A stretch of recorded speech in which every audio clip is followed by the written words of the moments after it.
One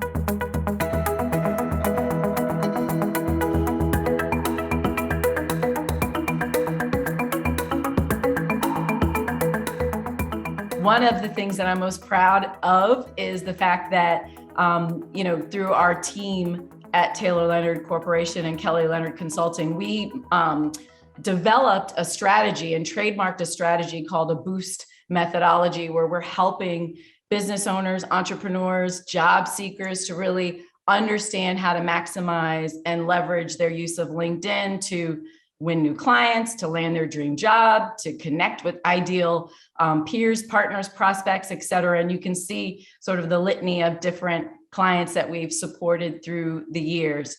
More recently, I became the director of client services for a small woman-owned consulting DEI, so diversity, equity, inclusion consulting practice called Cook Ross, which is headquartered right in downtown Silver Spring. And so I wear a lot of hats. And that's because I'm I pride myself of being a pretty darn good networker.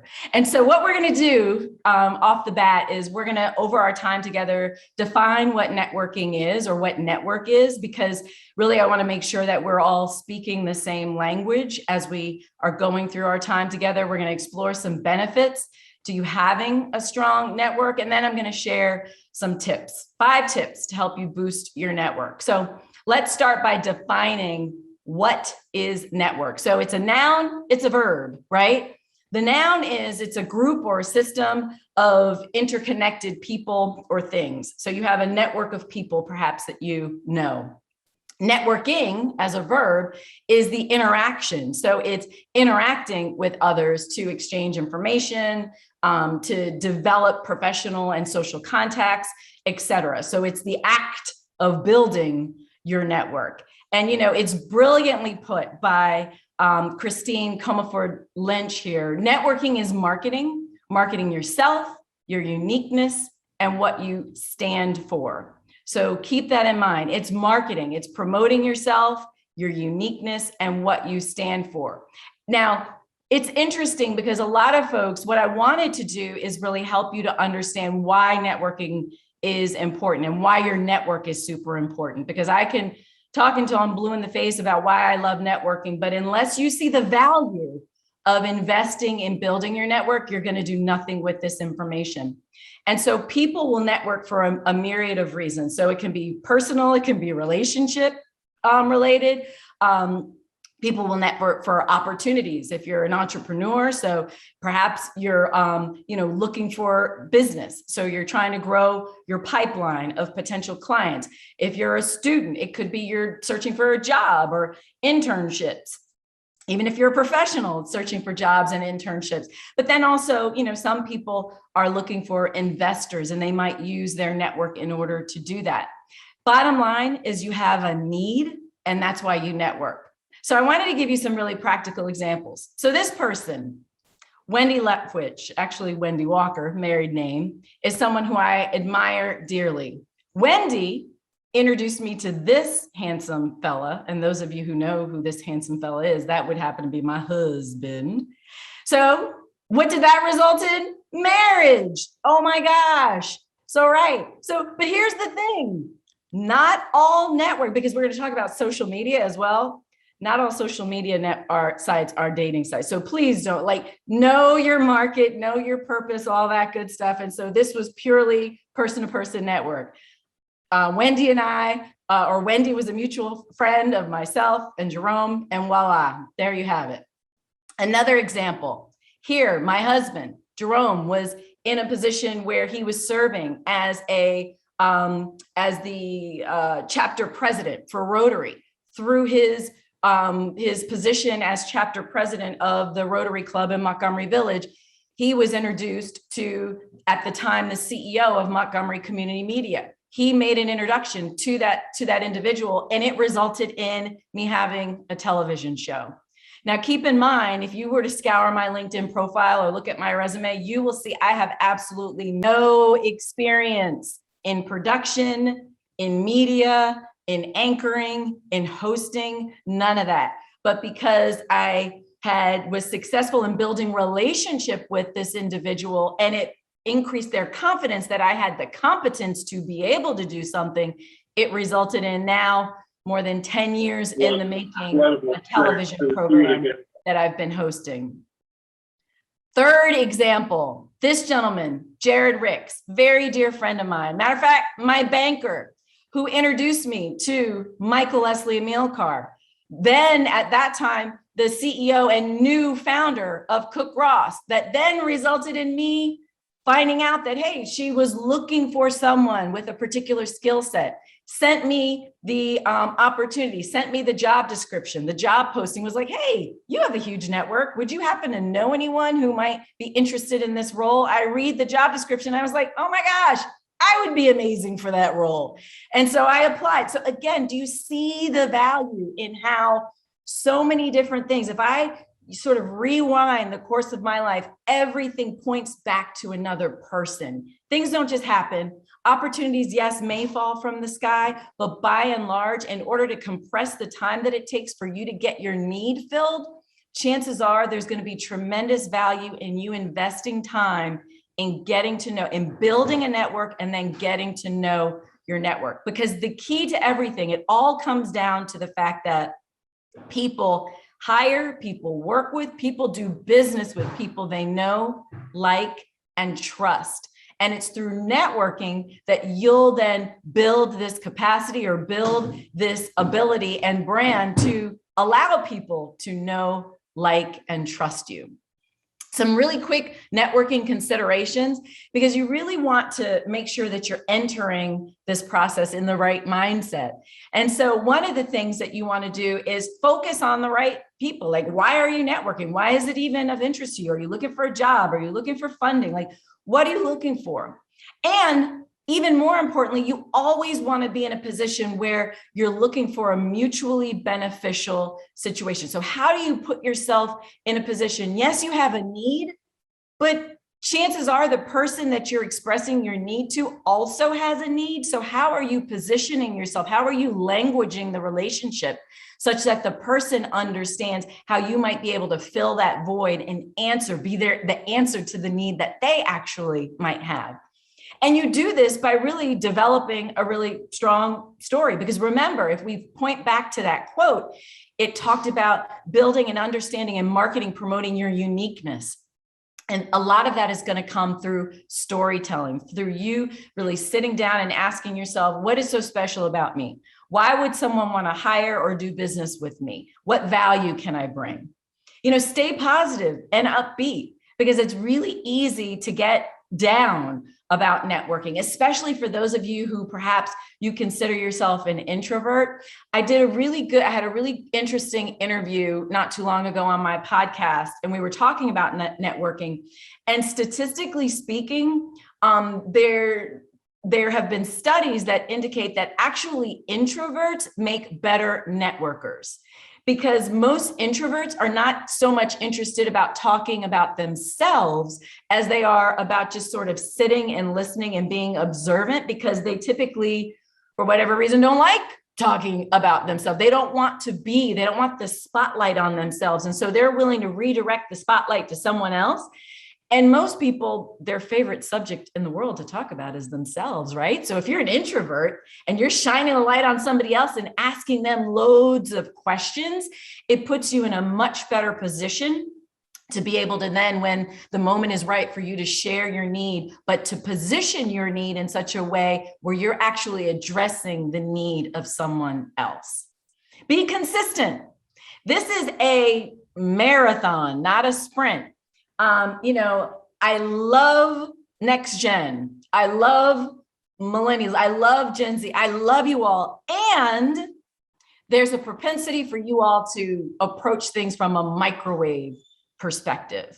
And you know what? Networking is more of a crockpot process. And for those of you who know about crockpots, right? It's like you throw your ingredients in that crockpot, you let it simmer over time, and before you know it, well, hours later, the meat is just falling off the bones, right? As opposed to a microwave, it's like boop, boop, boop, and within seconds it's done. That's not networking. It takes time, it takes attention, it takes consistency to be really effective in networking. So essentially, you're going to want to build for the long haul because it is a process. Even if I look back on my relationship with my husband and my relationship with my friend who introduced me to I've known this young lady for a gazillion years, probably one of my longest known friends. And then even the dating process, think of it as dating, right? It takes time to get to know people, to trust people, to like people. So it's not something that typically is going to happen overnight. So be in it for the long haul. Cast a really large net, right? A wide net. Let's say if you're a job seeker, you cannot rely on the 2 to 3 people that know that you're looking for a job and just letting them know and just sitting and sitting and sitting. No, you need to cast a really large net, because the more people that know about your need, the more people that know about your unique value that you bring to the marketplace, the more likely it is that someone's going to be in a position to help you. Be a go-giver. Again, this goes back to making sure that you're focusing on what's mutually beneficial for the folks that you're networking with. And then lastly, we live in a virtual world, and especially COVID has shown us more than ever how powerful, our laptops, how powerful these smartphones are, and everything else that we have at our disposal. So really making sure that we're focusing and honing in on our social network as we're thinking about what we should be doing to network. So let's dig into those 5 tips to boost your network. And so B.O.O.S.T is an acronym that I mentioned that we trademarked, that essentially we're going to be looking at this from a number of perspectives, looking at the 5 tips from the perspective, how do we help you build your brand, optimize relationships, obtain more leads, secure thought leadership space, and then tap into new markets. We said it already, but it's worth repeating. You want to perfect your story. Clarify your message, because that's what's really going to help people to get to know you, to like you, and to trust you, and to really understand what makes you uniquely you. And as you're thinking of storytelling, you want to really make sure that you are, in fact, focusing on stories, facts and figures, the fact that, perhaps you got a X point, whatever your GPA, and whatever other test scores that you have, all that is great, but you're only going to connect to 2 regions or activate 2 regions of that person's brain. But if you can help layer in stories about your background, about your skill set, about what makes you uniquely you, about how you've overcome challenges. And so you have the ability to really, push through. You have the ability to learn new things. You have the ability to contribute. So you want to make sure that you're focusing and honing in on stories that are then going to activate the seven regions of the brain. So making sure that as you're communicating and networking with folks, that they are getting these word pictures in their mind. So they're not going to necessarily remember what you told them about your GPA and things like that. But what they will remember is if you have a really powerful story around how, through your experience at the college, how you had to work as well as go to school, and perhaps you had to take care of siblings and all these other things, because keep in mind that a lot of those skills are transferable, right? If you had to take care of siblings, heck, that's project management, right? And so it's like, you had to maintain and help with household chores and things like that in the absence of, or in the presence of, working parents who were not particularly available. And so again, it's a matter of making sure that you're looking back and framing some of your life's challenges or your life's accomplishments in such a way where you're telling really dynamic stories, so that is what sticks in a person's mind. Number 2 of those 5 tips: be relevant and be relatable, right? It's so interesting when I meet people and they're a little bit quirky, and the quirkiness comes out oftentimes. But the quirkiness, you could easily use quirkiness to your advantage. It's just a matter of you doing some work on yourself, to settle your soul, to settle your spirit, to say, you know what, I can do this. I'm going to read. I'm going to work on me. Great book, which you must add to your library. It's a gazillion years old, but it still holds true. And that's How to Win Friends and Influence People.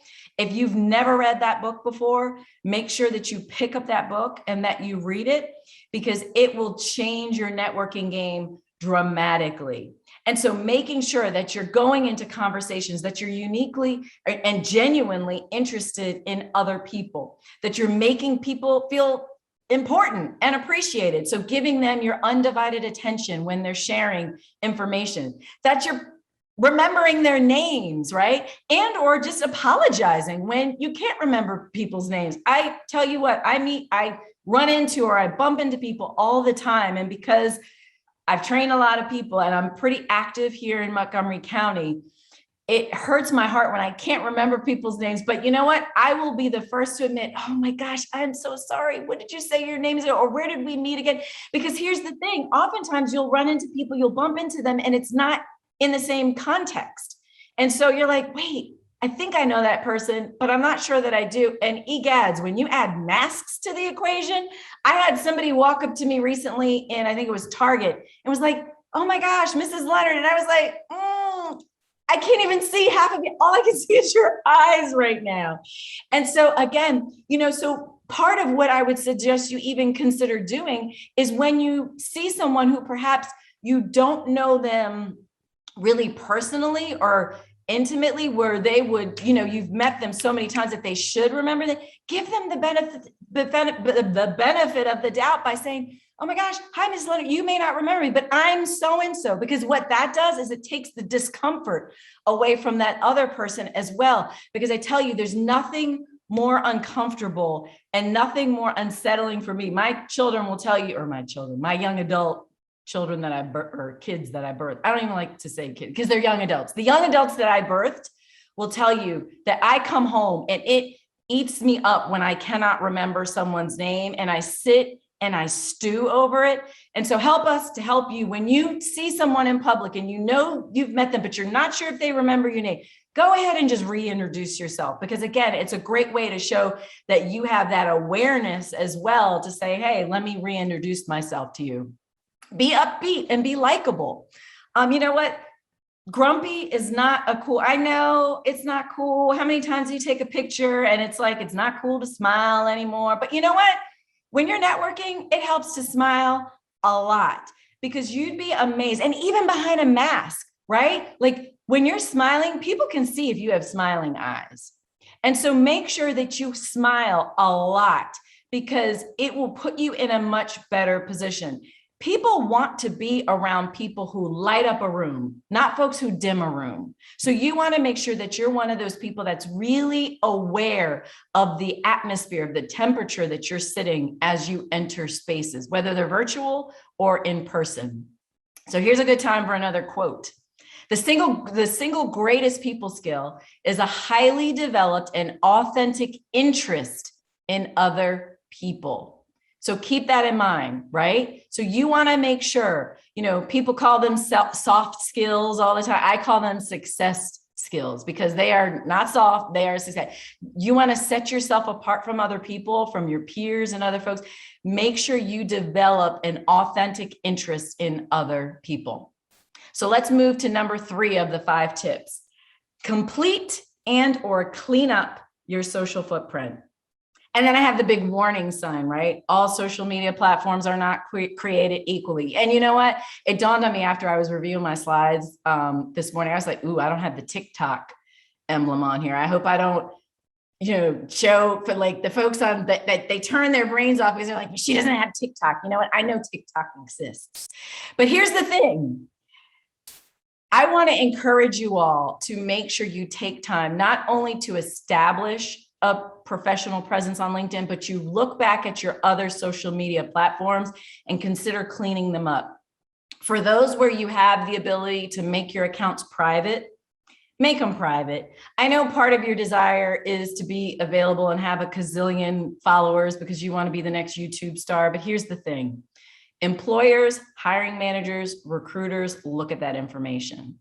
And while legally we cannot deny you employment, because of something that we see, it is human nature to take that information in and then process it in such a way where if there's disagreement or misalignment with something that you're doing online, an employer will leave that in the back of their mind.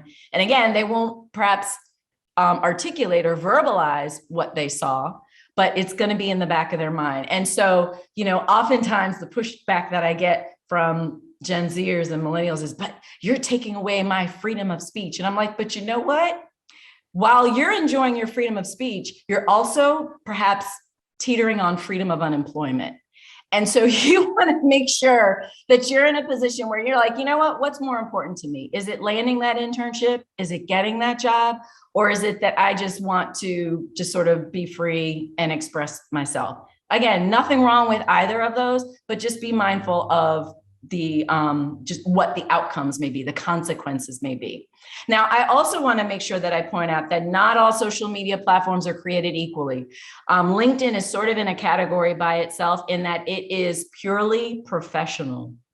If you want to sort of have an easy way to keep all of the social media platforms in mind as compared to LinkedIn, think of all the non-LinkedIn social media platforms as barbecues and LinkedIn as a boardroom.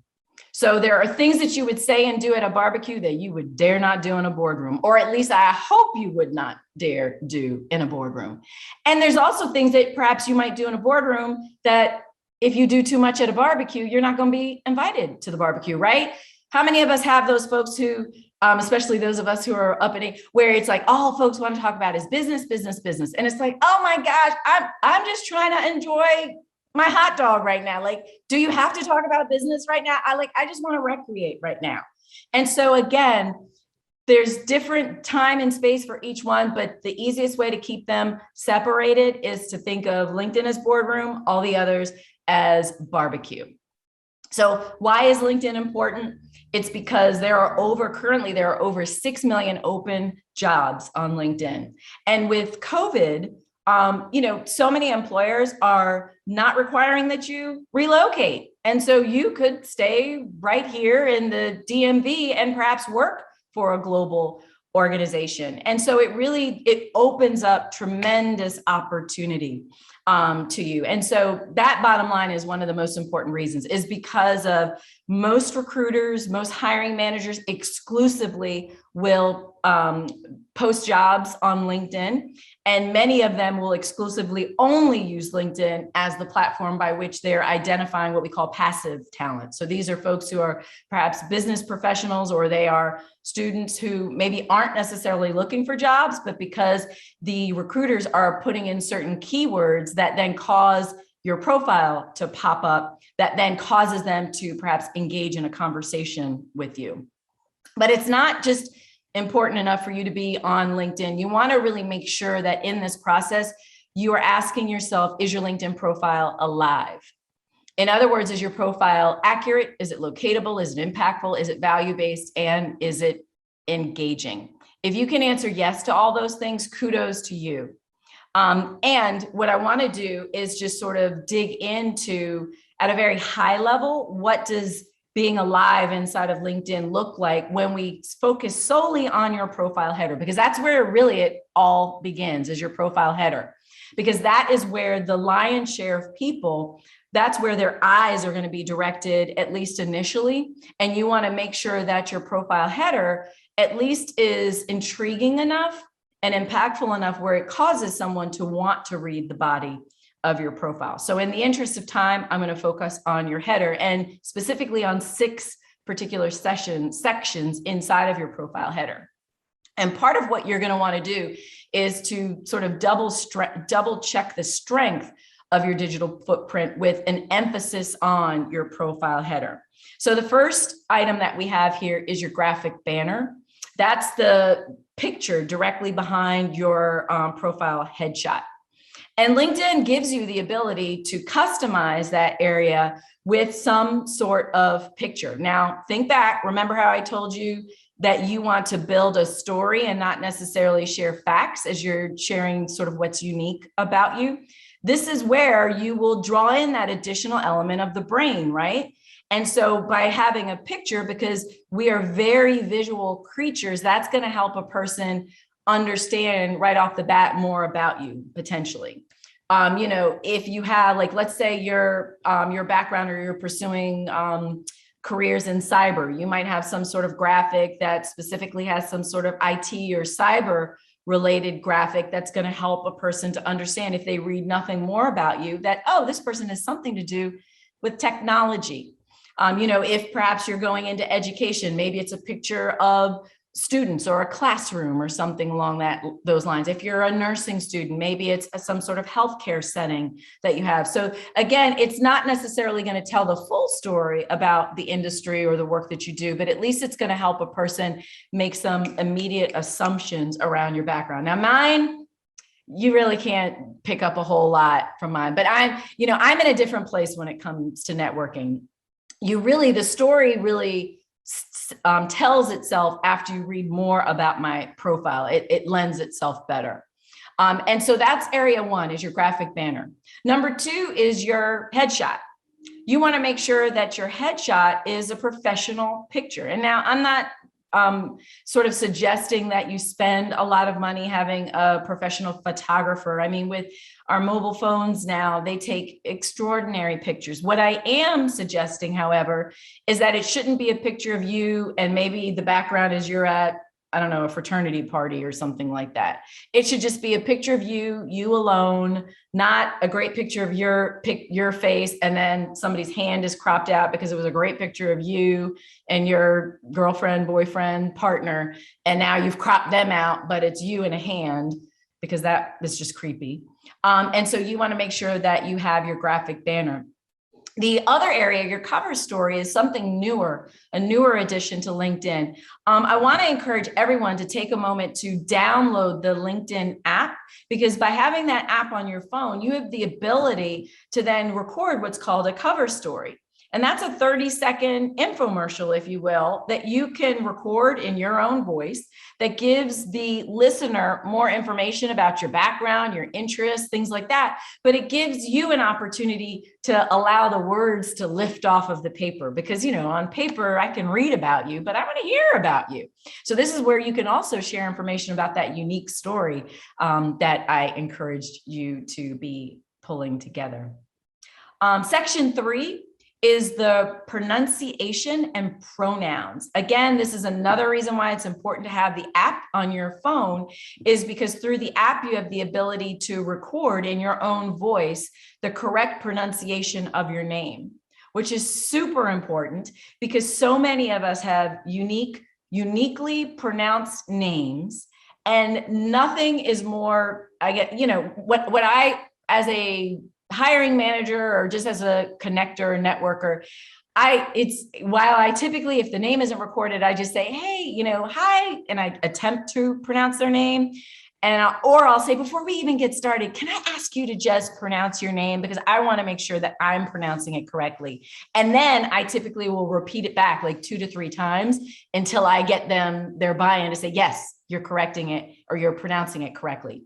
But why not take all of that out of the equation? Just record your name. And by the same token, if you're meeting with someone and they have a really unique name, go to their LinkedIn profile first and listen to them pronounce their name, so that you can, when you're in an interview or you're meeting them for the first time, you have the ability to say their name, and it shows that you took the time and attention to learn the correct pronunciation.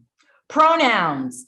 Kelly, why do I need to add pronouns? Isn't it obvious? You know what? It may be obvious.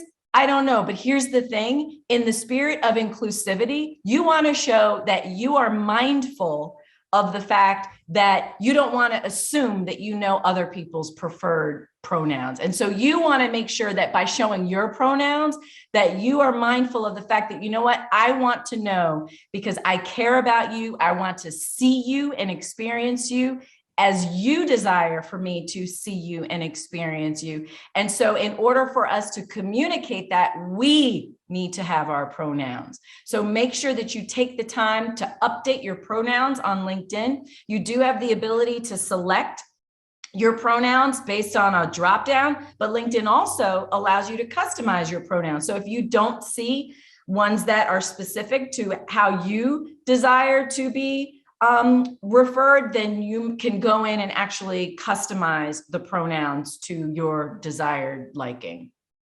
Area 4 is your headline. This is the equivalent of a headline in a newspaper. If you think of your LinkedIn profile as a newspaper, your headline would be sort of the equivalent of, if I was reading USA Today or Washington Post, it'd be the equivalent of all the articles inside of that newspaper. Now, most people do not read newspapers, do not read magazines from cover to cover. We scan for headlines that look interesting to us, and those are the articles that we read. And so you want to make sure that you're thinking along those same lines. You typically, statistically speaking, have probably 5 to 7 seconds to capture someone's attention, and your headline is where you can do that.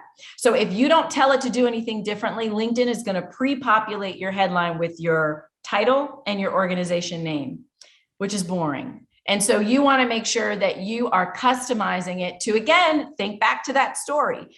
How do you want people to know you? What makes you uniquely you? Include it in your headline. What are those keywords that a recruiter or hiring manager might be using in order to find you in a search inside of LinkedIn? And so if I didn't tell it to do anything differently, my headline would read Director, Client Services at Cook Ross. But what I have is, it says Consultant Speaker Training, leveraging creative D&I solutions to transform individuals, organizations, and the world. Now you're like, oh, so that explains her graphic banner. Yes, it does. So that's area 4. Area 5 is creator mode. This is where LinkedIn allows you to list up to 5 hashtags, areas of expertise, your core competencies, perhaps what your areas of study are, those words that, again, a recruiter or a hiring manager might be using in order to identify you in search results. It's going to increase the probability that your profile would be presented as someone that has expertise or interest in that particular area. And 6 is really why we're here, right? Networking. Number 6 is where it's going to show a person, how connected are you? How many followers do you have? How many connections do you have? So this is where that information is going to come to life. And you want to make sure that at a minimum that you're working towards building the number of connections that you have to be at least 500 plus. And initially that sounds like a lot, but I got to tell you, you've got to just think more broadly. And casting a large net, you can think back to, okay, who are some of my high school teachers? Who are some of my college professors? Who did I work for? Who are my peers? Who do I sit next to in that marketing class? Who's someone that I worked for previously? So you want to cast as large a net as you possibly can. Who are people that my parents know? Yes, you may want to connect with your parents' network. So at the end of the day, you really only have oftentimes one chance to make a really good first impression. And in your profile header, if you invest time there, that's where you're really going to get the most bang for your buck when it comes to LinkedIn. Item number 4, become a thought leader or an influencer. And many of you are already on your way to doing that, right? You've got TikTok, you've got YouTube page, you've got all these different ways that you're growing your influence and your visibility. What I want to challenge you to do is think professionally in terms of how can I grow this visibility in such a way where it really lands to be monetized? Because at the end of the day, the successful influencers are getting paid for their influence. And so you want to make sure that you're thinking about, okay, this is all well and good, but how do I monetize my passion? So think about publishing works. Is it an ebook? Is it actually a published book? Is it a video? Is it a vlog? Is it a blog? Is it speaking engagements? Is it events? Is it podcasting? Do you want to host a podcast? Do you just want to be a guest on a podcast? And there's all these different sources, some of which that I've listed here on this page that can help get you closer to becoming an influencer. And yet I didn't list a lot of the obvious ones like TikTok and things like that I'm sure many of you are familiar with, but the more professional in terms of LinkedIn Live and being able to share content in that space where you've got the business community as your listening audience.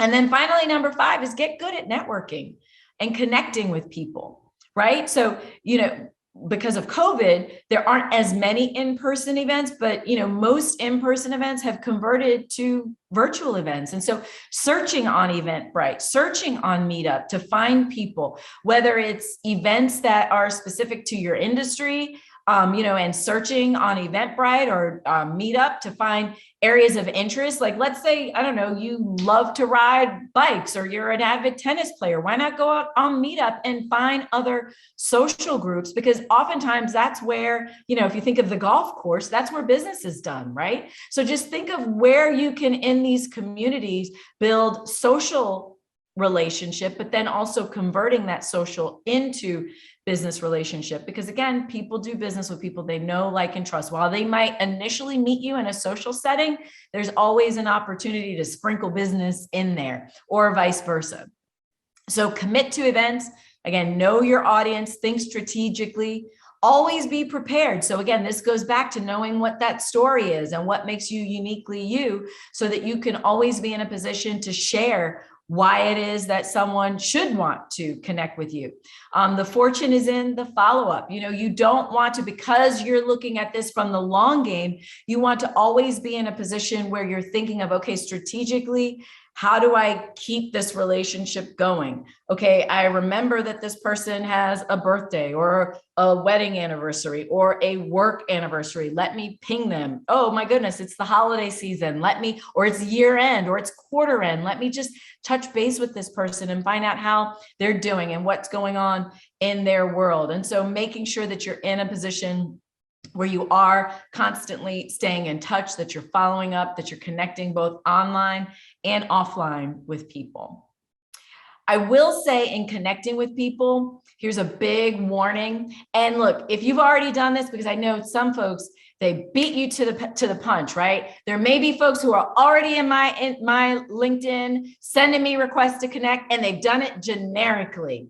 They dreaded generic, random, I just want to connect with you, Kelly. So here's the thing. I'm going to give you a pass this time around, because I'm going to try to make the connection between you and Montgomery College. And hopefully you've got Montgomery College somewhere in your profile, and or if you're just not affiliated with the college, but you happen to make your way here, make sure that when you send me a request to connect, that you're providing some context by which we met. Because here's the thing. Me, like most people in this world, and particularly most very busy business people, get tons of requests to connect. And so we're very mindful of who we accept requests to connect from. Because for me, it's not a numbers game. It is not my desire to amass thousands of connections just for the sake of having them. For me, I take my connections very seriously. I like to invest time in getting to know people so that I can be in a better position to serve them, and vice versa. And so I tend to not accept all requests to connect. And so it's really important that if you are going to reach out to me, that you just say, hey, I heard you on the kickoff, the inaugural professional development event that Rebecca Razavi, that Professor Razavi hosted, and I will more than gladly accept your request to connect. And so, but it's important that even beyond me, it's sort of good etiquette to add a note when you're requesting to connect with someone. Because here's the thing, and actually just to make sure that you guys are still paying attention and in touch with me. And this is actually a test to show certain questions transcend generations. I'm going to start a question and you guys fill in the blank for me.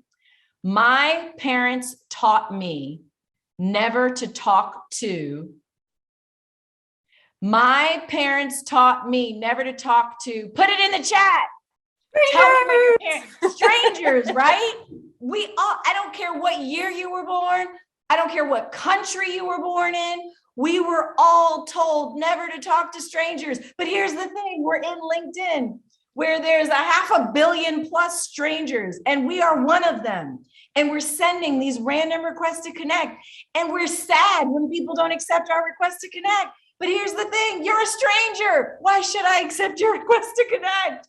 And so you want to always, always, always make sure that you preface that request to connect by saying, add a note.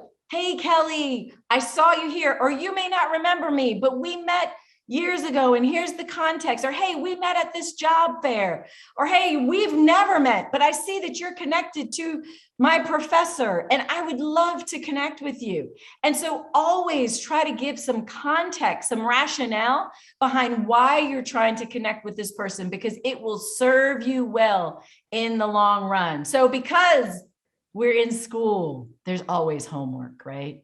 So here's your homework. Number one, identify what you need. So what is it that you need? Why are you networking? Number two, perfect your personal story. Number three, be relevant and relatable. Four, complete and clean up your social footprint, your digital footprint. Clean it up, people. Number five, become a thought leader or an influencer. And number six, get good at networking. Finally, I want to leave you with this thought, and it's real, folks. Your network is your net worth. Your network is your net worth. Small network, small net worth. And I don't even know that my grandmother is the one who said that, but I will tell you this. My grandmother used to say this quite frequently. When you hang out with 10 or with 9 broke friends, you're bound to be the 10th one. There is power in associations. Hang out with 9 wise people, you're bound to be the 10th one. Wisdom.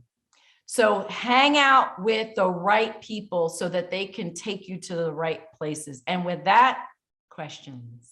There are a lot of questions about using LinkedIn to try to find a job. One person wanted to know about that little green circle that you can put on your picture that says I'm looking for work. Someone else was a little concerned about having your picture up there. Is that going to bias people because they're looking for a certain gender or race or something that they're going to read into your picture? So I wonder if you can kind of speak, because they're kind of in the same place, if you could kind of speak to those concerns. Absolutely. Yeah, really quickly about the picture. I always advise folks to make sure you show your picture.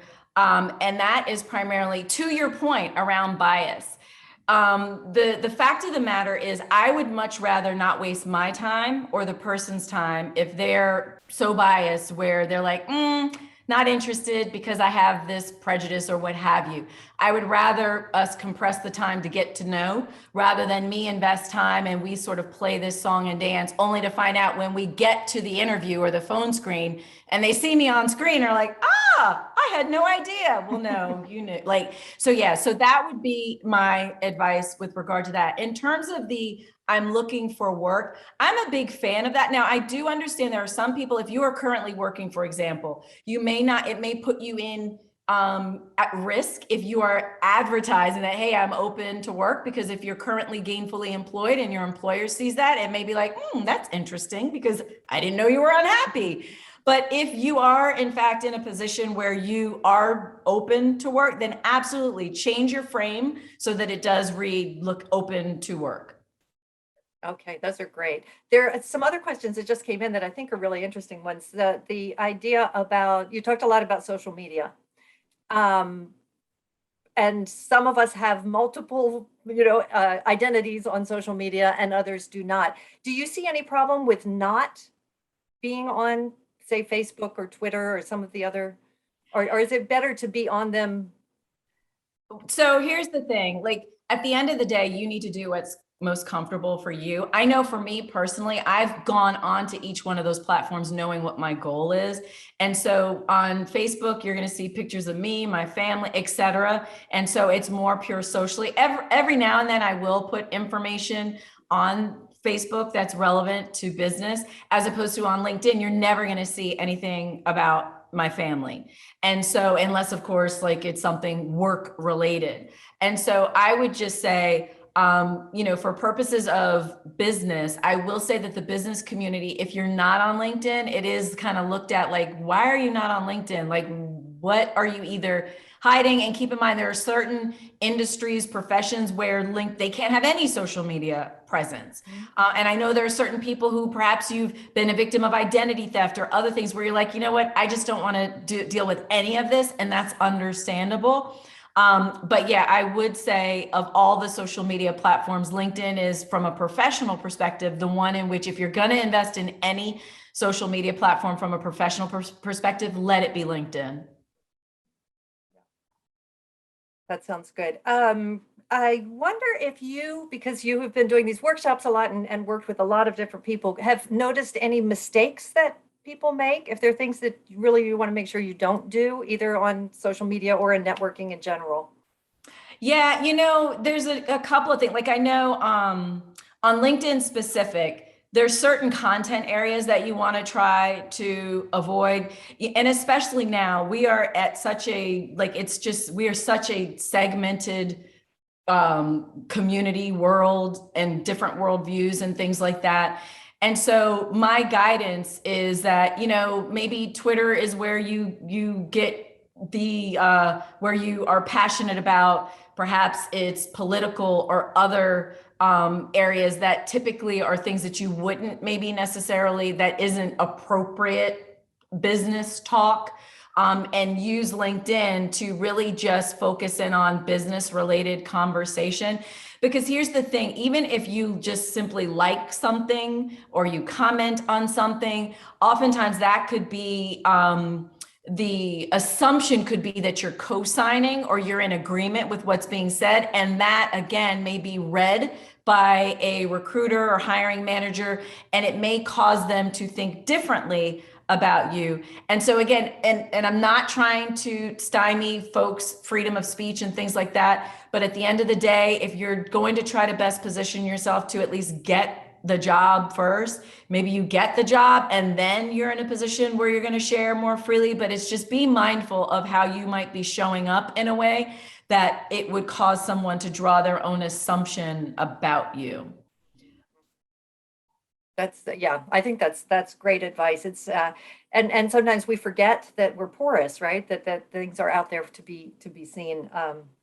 Yeah, that sounds great. There's a question here that I think is important because we've got a lot of students who are on board here who are just starting their careers. So if they have a LinkedIn account, they may have one job, right? And what other things can, like someone who's just starting out, include on their LinkedIn profile, or are there other suggestions that you have for people who are just kind of just at the beginning of their career journey? Yeah, that's a great question. The thing that I want to make sure that folks are really aware of is on your LinkedIn profile, the word that they use to describe that background is experience. It's not employment.